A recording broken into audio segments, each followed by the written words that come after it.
Seahawks, Huskies. Seahawks, Huskies. Seahawks, Huskies, dude. What does Michigan play? Bowling Green? Nobody gives a fuck about the Michigan game. I don't think Michigan football fans care about the Michigan game. Bowling Green, night game at the Big House. That's insulting to U of M fans. Bowling Green is the night game. Remember, wasn't it like 3 years ago or before Notre Dame? Way more than three. Like 2011, 12 years. Before that game, they'd never done a night game at the Big House, and now you're playing teams like Bowling Green under the lights. Where is the sanctity? Where is the tradition, dude? Where Bowling Green gets a night game and it's not important. Who cares? I can already see it. I can already fucking see it. Michigan fans, why is this guy so obsessed? Who cares? I mean, come on. Have some respect for yourselves. Bowling Green is the night game, but night game, noon game, doesn't matter. Nobody gives a single fuck about that game. Bowling Green at Michigan. Final score is probably going to be 56-3, 49-10 if it's tight. If Bowling Green plays their best football game, it's just irrelevant. It's just meaningless. Nobody gives. That said, we got a couple heaters on the dock. We got Michigan State, Washington. I mean, I probably one of the more interesting games in all of college football. Florida, Tennessee's a big one. South Carolina, Georgia, but they're going to lose by 1,000. I'd say this is probably right up there. It's like Florida, Tennessee, and then I'd say Michigan State, Washington. This is kind of a big-time game. Look, and I know where I'm coming from. I'm wearing an MSU shirt. Got an MSU hat on. Attended the university. Talk about them all the time. I know we are probably going to finish this season 6, 7, maybe 8 wins if we're lucky. I understand. But this is a massive game. For right now, for this weekend, it's September 13th as I speak. For today, it is a massive game we got coming up Saturday. Especially, it was massive no matter what happened. And now with the controversy with Mel Tucker, D'Antonio's back in the saddle. It's only gotten bigger. Massive game Saturday. It was the biggest, I said it before, I think it's the biggest home game State's played in the Mel Tucker era outside of 2021 Michigan. Outside of that game against U of M, I think this is the biggest home game we've played since Mel Tucker became the head coach. Ironically enough, he won't be the coach for this one because he can't fucking control himself. He's got to go jerking off to sexual assault activists. That's neither here nor there. It remains a massive game. D'Antonio's back. Harlan Barnett's the interim head coach. I don't know. The odds are stacked against us. Even if we had Mel Tucker, even if we had Nick Saban, even if we had Bill Belichick, even if we had John Wooden, you understand the odds are stacked against us. Washington is fucking loaded. We saw Mike Penix last year. We saw him for like 6 more years before that at Indiana. The guy's got a cannon. The guy's an NFL quarterback. He can make every throw on the field. He's accurate. That's powerful. He doesn't miss time throws. Like it's 1, 2, 3, balls out. He's good at getting rid of it if the pressure gets there. He's got a little athleticism to him. He's not Michael Vick, but he can move a little bit, right? I think he's pretty solid. That same stuff they would always say about Tom Brady. Like he's not an athlete, but he's really good at maneuvering the pocket. I think Penix is good at that, like a step back, a step forward, couple steps left. He's good at avoiding pressure with very minimal movement. And he's got maybe the best wide receiving core in the country to boot. They diced us last year. Like we saw that game. They absolutely fucking cooked Michigan State last year for 4 quarters, start to end. I don't know if they punted. I was at the game. I can't remember Washington punting. What I do remember, my outstanding takeaway from that game was, I remember just never at all getting excited throughout the entire game. I remember from the first time Washington got the ball to me leaving, I was like, we fucking suck. We don't stand a chance. I remember that being a prevailing thought. And I remember the one time I did have some hope. I think State had scored either right before the half or coming out of the half. And we threw the 2-point conversion to Jarek Broussard, and it smacked him right in the hands, and he dropped it. And then I was like, yep, we don't have a chance. I remember that distinctly. But, dude, they were a buzzsaw. And I think State's better this year. I think State, now I don't know how much better or worse the record will be. I think the record will be better. But I think State, especially defensively, is better this year. If State's going to be like a so-so, we can't do shit type team, I think it'll be because of the offense. And in the first couple weeks, even last week against Richmond, even though we scored 42 or 47 or whatever we scored, the one takeaway or the one, again, like negative feeling of that was like, the offense, I feel like just takes a minute. Like we didn't score until they dropped a punt at their own 20-yard line. We struggle to like 6-minute, 9-play, 80-yard drive. That hasn't really been our MO. It's more like 30-yard pass, 15-yard run, 20-yard pass, touchdown. It's going to be tough. Justin Finn, you all know him, I'm sure. He's a reporter, beat guy for State. He wrote out how we got to beat Washington, what you got to do. Long-ass drives on offense, keep Michael Penix on the sideline. Long-ass drive, 10 plays, 11 plays, 5 minutes, 6 minutes, 7 minutes that cash in 6 points. No field goals, no 3-and-outs, none of that bullshit we were doing against Central Richmond. Central and Richmond, the first 2, 3, 4 drives of both of those games were fucking pathetic. At least the ones that we had to start from our own side of the field, pretty fucking pathetic. All of those against those two teams, who are far worse than Washington is, mind you. You've got to keep Washington in front of you. Way easier said than done. Again, I think the team's better this year. I think our defense is much better. I think State's front four will be able to apply more pressure. We didn't do any of that last year. I think our secondary is more equipped to handle an elite receiving room like Washington has. I think our secondary is more equipped to follow a game plan that is like, hey, keep them in front of you. Do not get beat over the top. If they catch it for 6 yards every time, fuck it. It's going to happen. Once we get down to the red zone, we'll make them kick a field goal, and then we'll score a touchdown when we get the ball. That's kind of going to be the philosophy, because if you try to cover underneath, you try to cover over top, you're going to get roasted. Michael Penix is too good. There is no, like Michael Penix doesn't just miss the guy who's wide open downfield. Michael Penix doesn't just ignore his second read. Michael Penix doesn't just throw the ball into the dirt when he's got a guy wide open for a first down over the middle. Michael Penix, if you give him anything, if he's standing on his feet, does not have a helmet in his rib cage, he is going to make you pay every single time, whether that's a 60-yard deep ball, whether that's a 25-yard toss it up, whether it's a 15-yard dig, whether it's a 5-yard out, whether it's a little flare to the running back, wherever his guy is, wherever the chink in the defensive armor is, as long as he's not on the ground yet, and as long as he's not being forced to move and take away half the field, he will make you pay almost every single time. And what's kind of sad about all this, what's kind of sad about stopping Michael Penix and the Washington offense is, to a certain degree, look, unless our front four turns into the front four we had in 2015, right? Unless we are getting to the quarterback on 50% of his dropbacks, and I don't mean sacks, but making him move a little bit, making him feel pressure, maybe making him throw it a little sooner than he wants to. Unless we are getting pressure on like half of the dropbacks Washington has, the only way to really stop him is to just hope that Penix fucks up, is to just elongate drives, bend, don't break, and make them run enough plays where eventually, since they had to run that 12th play, they're gonna fuck up. Here's the holding call. Here's the fumble. Here's the interception. Here's the drop pass. That's a sad place to be. But that's kind of the reality of the situation.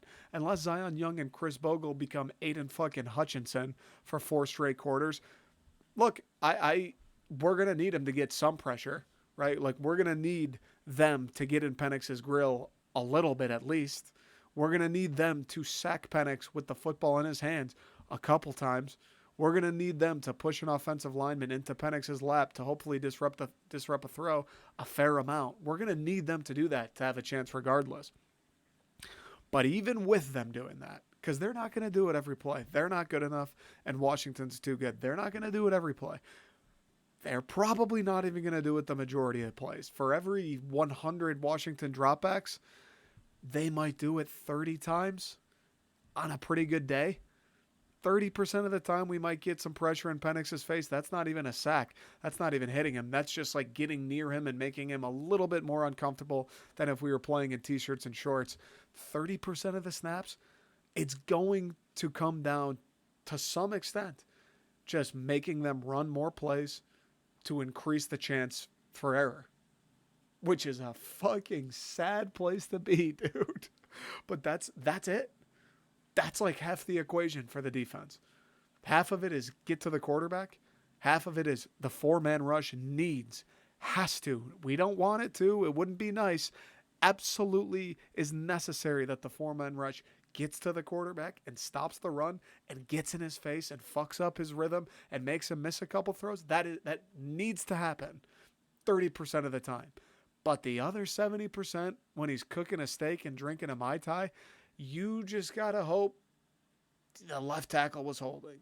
You just got to hope Rome Odunze drops one.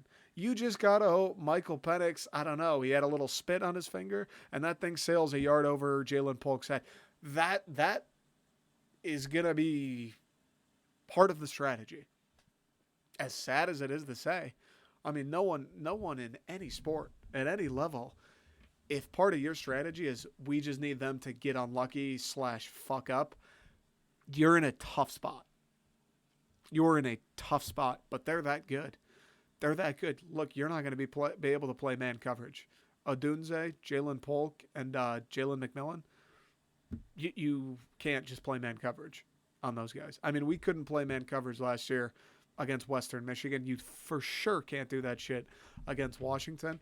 If you blitz, Penix is too good. He's going to throw it right where that blitz came from. It might be a little 3-yard drag. That guy's going to catch it, run for 4 more, and they're going to do that shit the whole way down the field. You have to be airtight in the secondary. There is no safety who thought he had the flat and corner who also thought he had the flat, and that's a 50-yard free and clear touchdown for Washington. Can't happen. You need them to earn every single yard, first down, drive, point that they acquire Saturday. You need them to scratch everything out. Play every single play necessary. It's like tennis in a way. It's like tennis. You watch Djokovic win the U.S. Open, 24 for the GOAT. 24 for the GOAT.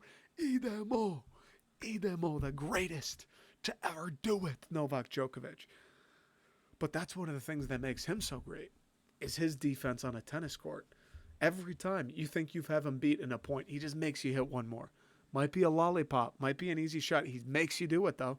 He makes you put it over the net and in between the lines. You might have him beat. He's one more. One more ball. One more ball he gets to you. And wouldn't you know it, fair amount of the time, that return goes into the net. That returns a little long. That returns out on the side. Wouldn't you know it? You just make them hit one more, and now they fuck up. Now they crumble. That's kind of the philosophy you got to impart against Washington. Make them run that 13th play. Make Penix throw that 9th pass on this stretch. Just make them run more and more and more and more plays, because the more plays they run, look, it's a fact. Any offense, any team, any league, any sport, the more plays you run, the more penalties you will acquire, the more fumbles that will happen, the more drops that will happen, the more interceptions that will happen. Now, if they're running 9-play or if they're running 9-minute, 14-play drives for touchdowns all day, we're going to get roasted anyways. That's not going to work anyways. If they're finishing in the end zone every time they get the ball, it doesn't matter how many plays or how long the drives are. But the idea is, the more plays they do run, maybe McMillan gets a little careless, we strip it from behind. The more plays they do run, maybe that running back chops a guy who's already getting blocked. The more plays they do run, maybe Penix just doesn't see that linebacker sitting over the hook route. The more plays they run, the more room there is for error, and we are going to have to capitalize, maximize, and fucking stranglehold each and every little inkling of error that Washington gives us.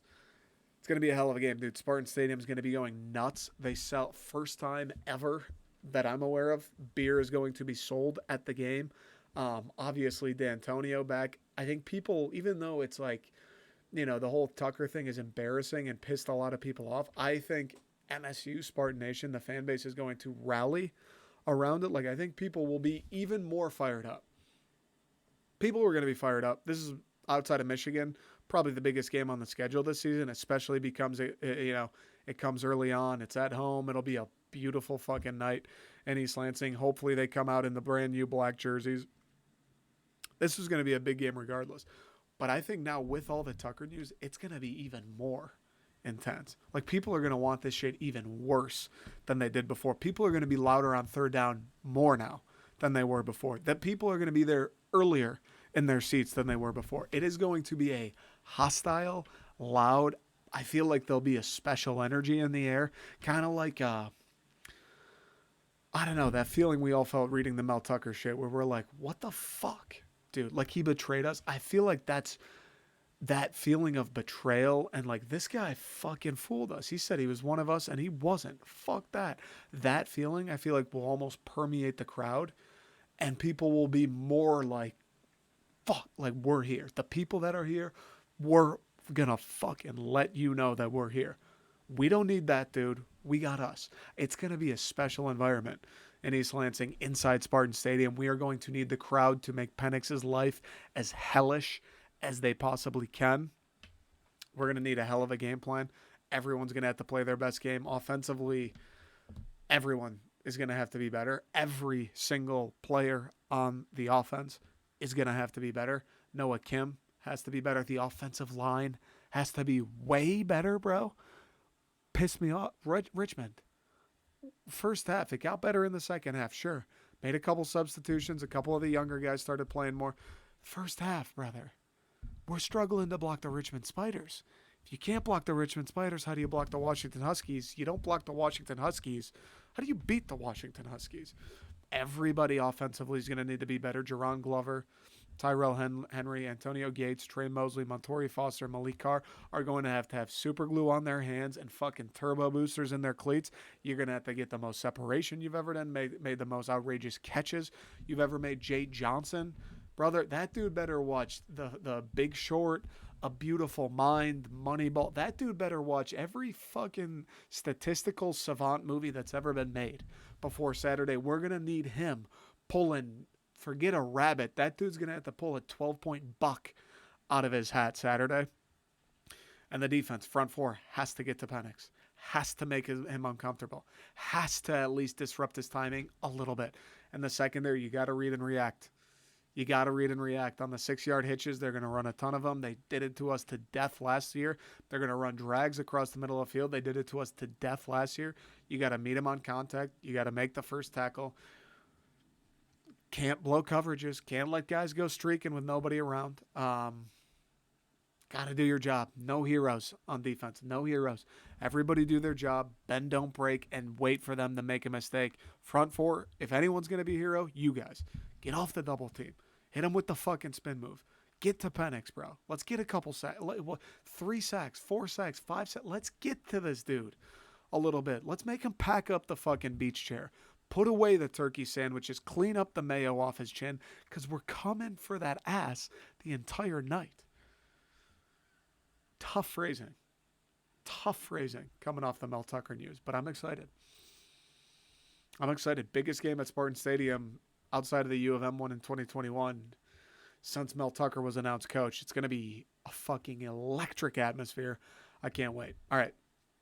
Quick break. Lions, Seahawks. Lions, Seahawks. Lions, Seahawks. Got to be quick here. Got to be quick on the Lions. I got 8 minutes, 9 minutes. And then your boy, we're going to go run a 5K, dude. We're getting in shape. We're going to run a 5 fucking K. Okay, Lions. Huge win last week. That goes without saying. If it doesn't go without saying, go back. Listen to the other episode I put out this week. I think Monday it came out. That would be the 11th moment of silence. Huge win this week. Huge win. We beat the Kansas City Chiefs. Um, it I don't think it gets bigger than that. Now we got the Seahawks. This was a game last year where it was like, I think most Lions fans kind of go, all right, Geno Smith blows. The Seahawks aren't good. They're not supposed to be good. Win the game. After a tough week one loss to another heavyweight in Philadelphia, it's like, let's bounce back. Let's get this a win. Or maybe we had already beaten Washington. I can't remember. Regardless, Seattle last year was like we should win this game. And then we fucking got 45 or 48, whatever it was, hung up on us by Geno Smith. Unacceptable. You need to absolve yourself of your sins this week if you're the Detroit Lions. Have to win the game. Have to win the game. Because here's the thing. I don't think you need to win the game because we need this one for the record to make the playoffs. If you're 1-1 instead of 2-0, you can kiss those dreams goodbye. That's not why you need to win the game. You need to win the game this week because we got to keep this thing rolling. We got to keep this thing rolling. If it was the Eagles in Philadelphia and you go and you lose that game, all right. It's another tough fucking team. Tough to win. But this is Seattle. It's in Detroit. Sour taste in your mouth from last season. Geno Smith ended up being pretty good last year. The Seahawks ended up being all right. They made the playoffs. I still don't think Geno Smith's that great. I still don't fear the Seattle Seahawks. I still believe this is a team you should beat, especially at home. I also don't understand. We played them at home last year too. I don't really get how that works. We got them at home again. But this is a team that you beat. Plain and simple. Because if you don't, Seattle, whether or not they make the playoffs this year, whatever they did last year aside, if you lose this game, all the momentum you built up in that KC game, out the window. All the momentum. Seattle doesn't have enough pedigree. Seattle doesn't have enough talent at this point or at the end of the season, dude. Seattle doesn't have enough juice for this to be a loss where you go, all right, happens. Good team. No. Fuck no. It's Geno Smith. He cooked you guys last year, and that was unacceptable. You have to win this game. Get to 2-0. It's the home opener. Ford Field is going to be the loudest it's ever been. Do you understand? The loudest it's ever been. Like Ford Field, if the Seahawks have fewer than 3 false starts on their opening drive, I would be impressed. Honest to God, they're going to be battling the crowd the entire day. Okay? I have to believe the players are going to come out fucking amped because how could you not? You just beat the Chiefs. You're 1-0. You could be playing in a library. You'd come out juiced, but you're going to come out to 55,000 screaming fans. The most electric atmosphere that stadium, maybe the city of Detroit, has ever seen when it comes to the Detroit Lions. They're going to come out juiced. You got a little extra blood and fire in you because of what Geno did to you last year. You know you're the better team. The Lions are the better team. Look at the game on paper. The Lions are the better team. Every facet of the game, Lions are the better team. You got to win this game. And not to mention, outside of all that, outside of the momentum and outside of who we just beat and outside of what things look like on paper. Yeah, the Rams went to Seattle and beat the Seahawks by 17 last week. The fucking Rams. I know Stafford was back and I know he looked great. I watched a little bit of that game, but the fucking Rams went to Seattle and kicked their ass. They're going to be coming hungry. Now, they're going to be coming hungry. Pete Carroll, he's a good coach. He's been around forever for a reason. They're going to be coming hungry. They were a playoff team last year. Kenneth Walker, he's a dog. They're going to be coming. They're not going to just lay down and go, oh, we lost week 1 to the Rams and the Lions beat the Chiefs, so I guess we'll lose today. Fuck no. That's not going to happen. You got to go take it from them still. But you got the talent to take it from them. You got the roster. You got the guys. You got the coaching staff. Now you got the most dangerous thing. Now you got the self-belief. You got it right here to go and snatch that shit from them. Not ask them very nicely, please. You guys might. No, fuck that. We're going to kick your ass today. Sorry. We're the Lions, you're the Seahawks. We're better than you. You're not going to do shit this year. We're going to win our division. Thank you. 2-0. You got what it takes to do it. And above all that, the Lions won that game on the road against Pat Mahomes, defending Super Bowl champs last week, and did not play their best game. I thought the defense played really well. We already talked about it again on the other episode this week. Hutchinson was sick. I thought the secondary was good, but the offense, dude, we got work to do offensively. Like it's not like the Cats are coming off playing the best game this team's ever played and winning that game. The Cats are coming off like, whoo, we left some fucking plays out there, but we still managed to get the win. Let's go. Like they should have a little bit of internal motivation, not to go out and beat whoever they're playing, but to be better than they were last week. Like Jared Goff, Ben Johnson, the offensive line, the fucking wide receivers, all those groups should come into this game going, I don't give a fuck who plays. Like, doesn't matter who's in the other locker room. We got to outdo what we did. We got to be better than what we were a week ago. It's us versus us because that's what it is with all the great teams. That's what it is with all the great teams. And this is a team where that's true.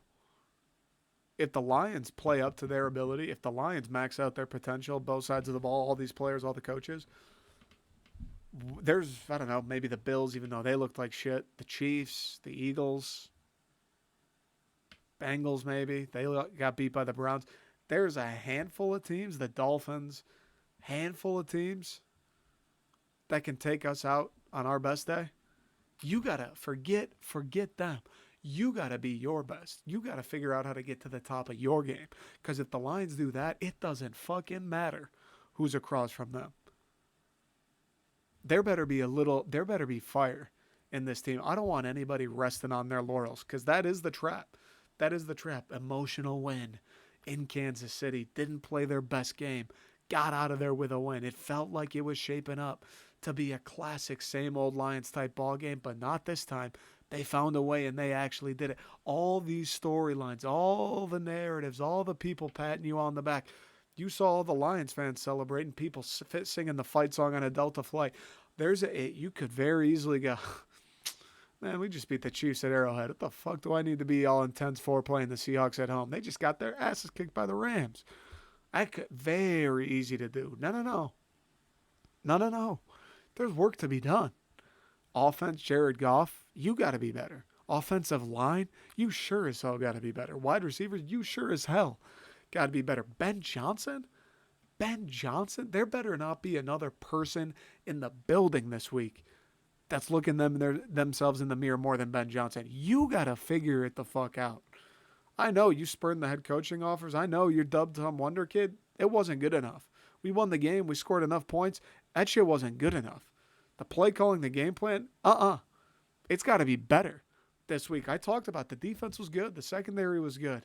Defensive line was good. Someone else has got to figure some shit out. Geno Smith ain't Pat Mahomes. Word on the street, Seahawks may be missing their left and right tackle. Someone else has got to figure some shit out. Pascal, Aleem McNeil, James Houston, one of the Okwaras, Comiskey. Somebody's got to figure some shit out. Aiden Hutchinson needs some help up there, bro. This guy isn't the Incredible Hulk. He doesn't grow twice his size when he gets upset. Fuck no. Someone needs to help him. As well as the defense played, as well as you kept Pat Mahomes in check. Fucking a lot of your asses got work to do. Aiden Hutchinson, as good as he was, as much of a menace as he was, finish. Get to the guy. Sack him. Bring him to the ground. Make it 3rd and 18 instead of 3rd and 10. Finish. He could be better. The linebackers could be better. Secondary could be better. No penalties. You got bailed out by drops. You got bailed out because Kadarius Toney, fucking, I don't even know what to say about him. It's got to be tighter. No more covering grass. Cover guys. Remember what Geno Smith did to you guys last year? He'll do it again if you're not fucking tightened up. There is still work to be done. That's why you got to come out and win this game. You can't be rested. You're the Detroit fucking Lions, bro. Like the Chiefs losing that game to us last week, whatever. That's a speed bump for them. They don't give a fuck. They're the Chiefs. Won 2 out of the 3 last Super Bowls. They got Pat Mahomes. Kelsey will be back. They signed Chris Jones. They'll be all right. They don't give a fuck about losing that game. You're the Detroit Lions, dog. Winning one game, it was a great win against a great team, against all odds, for sure. Winning one game? Who the fuck do you think you are? You're the Detroit Lions. One game, you want to throw yourselves a parade, light up the cigars, and pop the champagne? Fuck that. It's the Seattle Seahawks. Beatable. You guys played far from your best game. We got shit to clean up. A lot of it on offense, good amount of it on defense too. Go out there and take it from them because you can. The crowd's going to be nuts. The city's going to be nuts, dude. All weekend long, I'd imagine Detroit is going to be fucking buzzing. Go in there. You're home. Ford Field. 60,000 just rabid fans. And take that shit from them because you can. Go Green. Go Lions. Michigan's going to win by 1 trillion. Appreciate everybody. Lions GT. Lions GT. TheSecondString.com. The design of the season for Lions fans. Live now. Lions GT live this weekend. TheSecondString.com. Do not miss it.